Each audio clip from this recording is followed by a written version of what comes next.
이 이야기는 며느리들의 경험담이나 사연을 바탕으로 만들어진 글로 사실이 아니거나 허구일 수 있습니다. 안녕하세요. 저는 50살 중반에 일찍 며느리를 본 시어머니입니다.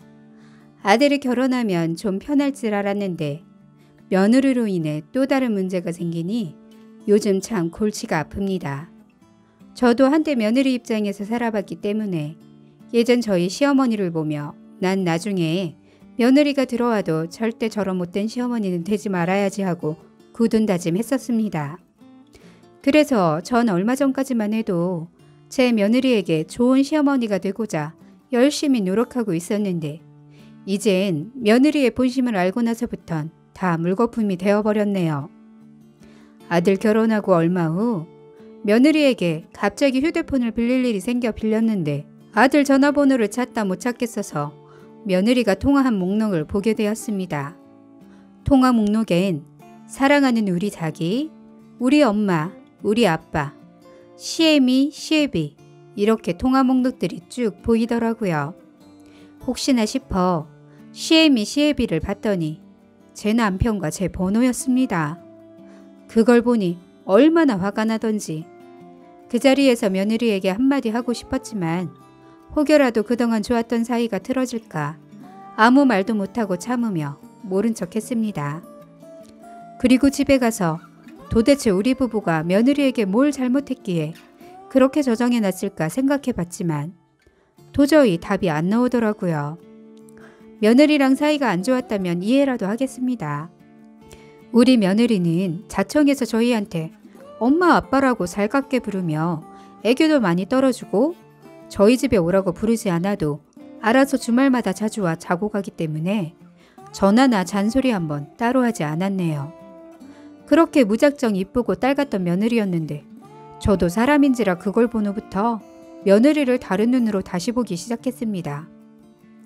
며느리는 친정이 못 살아서 시집 올 때 혼수까지 거의 지원해 주다시피 해서 진짜 맨몸으로 시집 왔습니다. 당연 결혼을 반대한 적 없고 또 혼수에 대해 뭐라 한 적 없으며 오히려 그런 며느리가 안쓰러워 경제적으로 풍요롭게 살 수 있도록 더 지원해 줬습니다. 저희가 잘 사는 건 아니고 젊어서 고생해서 모아놓은 거 하나 있는 아들은 우리처럼 아무것도 없이 힘들게 살지 말라고 지원해 주는 거고 저희 노후도 있지만 자식한테 돈 쓰려 모았으니 당연 자식한테 쓰지 어디에 쓰겠습니까? 며느리를 다른 눈으로 계속 보고 있었지만 겉으로는 워낙에 잘하니 어디 한 군데 허점을 찾을 수가 없었습니다. 어느 날 아들내외 부부가 저희 집에 왔는데 며느리가 휴대폰을 저희 거실에 두고 아들이랑 잠깐 나갔더라고요. 그래서 혹시 며느리 핸드폰에서는 뭐라도 찾을 수 있을까 하고 몰래 며느리 친구들이랑 나눈 단체 카톡 내용을 봤는데 저희뿐만 아니라 친구들의 다른 시부모들 험담에 욕이 수두룩한 걸 보니 아주 가관이 아니더라고요. 어쩜 친구라는 것들도 저리 끼리끼리 인정마저도 못돼 처먹었는지 정말 기가 막힐 뿐이었네요. 이렇게 며느리 폰을 뒤진 건 나쁜 행동인 걸 알고 있지만 내 평생 오늘 한 일은 제일 잘한 거라 생각합니다. 제 며느리의 꼭꼭 숨겨놨던 이중성을 그날 모두 다 알았기에 저도 더 이상은 며느리를 예전처럼 신뢰할 수도 없었고 그동안 뭐든지 돈으로 베푼 것도 억울했으며 후회스러웠습니다. 우리 아들 정말 남부럽지 않게 그리고 똑똑하게 잘 키웠다고 생각했는데 어디서 저렇게 못돼 빠진 여자를 골라왔는지 한심스럽기만 했네요. 카톡 내용인즉 매주 시댁 가니까 진짜 짜증난다. 노인네들 너무 자주 보니 이젠 얼굴만 봐도 화가 치밀어. 내가 엄마 아빠라고 해주니까 노인네들이 좋은가 봐. 미친 것처럼 나만 보면 실실 쪼갠다. 내가 여우처럼 살살 꼬리를 치면서 혼을 빼놔야 돈이라도 빼내지. 나한테 벌써 넘어와서 돈 쓰기 시작하더라. 뭐 이런 내용인데 너무 많으니 기억도 다 안 나고 생각나는 것만 일부 적었네요. 만약 며느리의 이런 이중성을 못 봤다면 아들과 저희 부부는 아마도 저 꼬리가 100개 달린 여우한테 나중엔 돈도 다 털리고 잡아먹혔을 듯 싶네요. 저 여우를 우리 집에 처음 들일 때 가진 거 없고 배운 것도 없어도 제 아들 사랑해주는 착한 마음과 인성 하나 보고 결혼시킨 건데 제가 나이를 헛먹었는지 사람 볼 줄을 몰라도 너무도 몰랐네요. 당장 이 사실을 다 밝힐까 하다 우리 아들이 먹을 충격도 걱정되고 제가 경제적으로 지원을 안 해주면 저 여우가 어찌 나올지 궁금도 했습니다. 평소 며느리와 저는 시간 날 때마다 백화점도 자주 갔고 미용실이나 네일 마사지 받으러 다니며 모녀같이 닮았다는 소리도 많이 들으며 좋아했는데 지금 생각하니 너무 소름 끼칩니다. 그리고 지금 보니 제 주머니에서 거의 모든 돈이 나갔네요. 그 여우가 밥 한 끼 사면 전 또 그게 고마워 용돈도 주고 뭐라도 하나 더 사주며 진심으로 이뻐하고 고마워했는데 저게 다 속임수였다 생각하니 가슴에서 천불이 났습니다.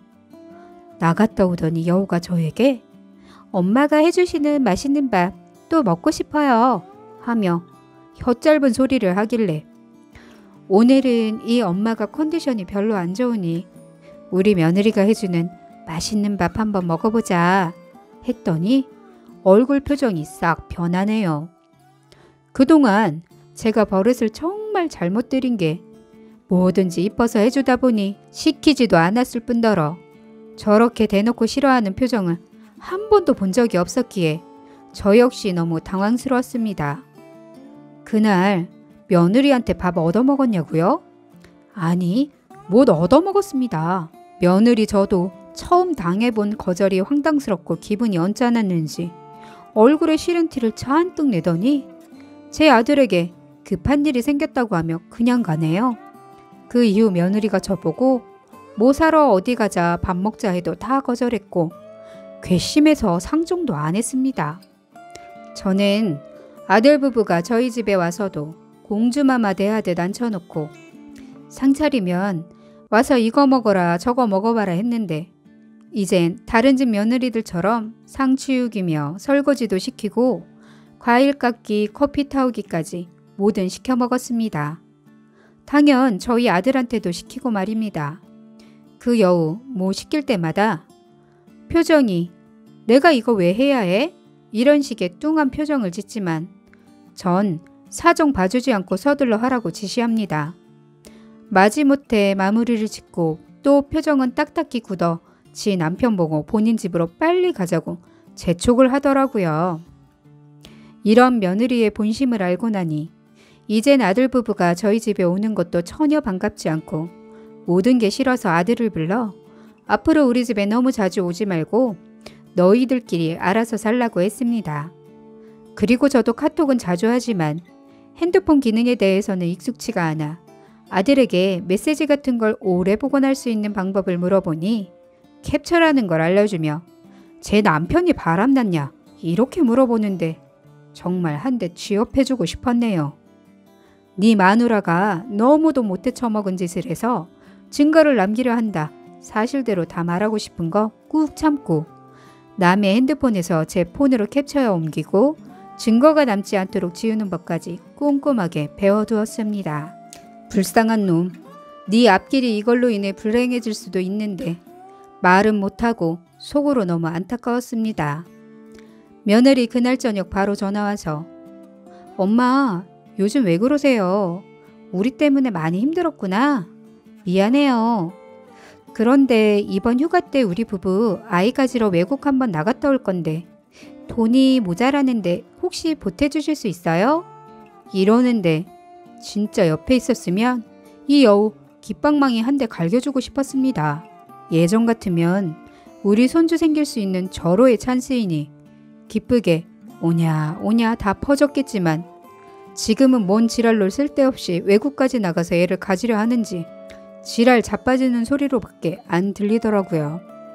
그래서 제가 우리는 그동안 해줄 만큼 해줬으니 이번엔 네 친정에서 보태달라고 해서 다녀와라. 우리한테만 손주 생기는 게 아니고 네 친정에도 손주 생기는 거니 그쪽에도 기회를 드려야지 했더니 우리 친정사정 다 아시면서 어쩜 그런 소리를 하시냐 합니다.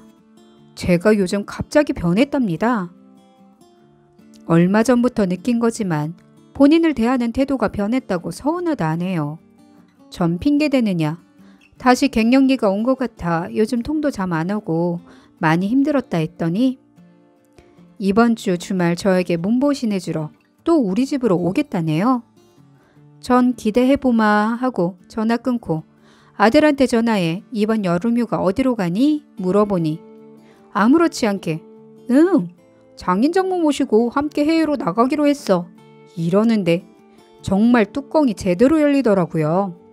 저한테는 휴가비 모자란다 해놓고 지 친정 부모 모시고 외국을 간다니. 저희한테 돈 맡겨놓은 것도 아니고 정말 해도 너무한 거지 동냥질로밖에 안 보였습니다. 거지라는 표현도 맞지만 달랑 몸땡이 하나 들고 와 온갖 여우짓으로 사람 올려 돈을 빼내고 있었으니 이게 사람이 할 짓인가요? 며느리도 참 현명하지 못한 게 어차피 저희는 자식이 아들 하나라 나중에 모든 재산이 다 아들한테 갈 것을 해도 너무하는 며느리의 발칙한 짓에 저도 더 이상은 안 참고 이혼시키기로 마음먹었네요. 아들 부부는 주말에 저희 집에 오더니 같이 밥도 해주고 며느리는 혀 짧은 소리로 아양을 떨며 반찬도 제 입에 넣어주는데 티는 못 냈지만 솔직히 너무 역겨워 뱉어버리고 싶었네요. 진심이 전혀 없는 가식이라고 생각하니 더욱 화가 치밀어 가슴이 어려웠지만 꾹 참았습니다. 그리고 제가 처음으로 오늘은 두 아들 내외가 우리 집에서 꼭 자고 갔으면 좋겠다 하니 엄청 좋아하더라고요. 그래서 그날 밤 작정하고 며느리 자는 틈을 이용해 그동안에 받은 카톡 메시지 모두 캡처해서 제 핸드폰으로 싹 다 옮겨놨습니다. 내용은 금방 자기 전 친구들과 나눈 내용 중 우리 노인네 갱년기가 다시 도졌다는데 내가 봤을 땐 심각한 치매 말기다. 죽을 때가 됐나봐. 오늘 내일 점수 좀 따서 여행 비용 좀 뽑아내려고. 이 노친네들은 내 현금 CD기들이거든. 진짜 이 내용을 보는데 가슴이 떨리고 너무 실망스러워 눈물까지 났습니다.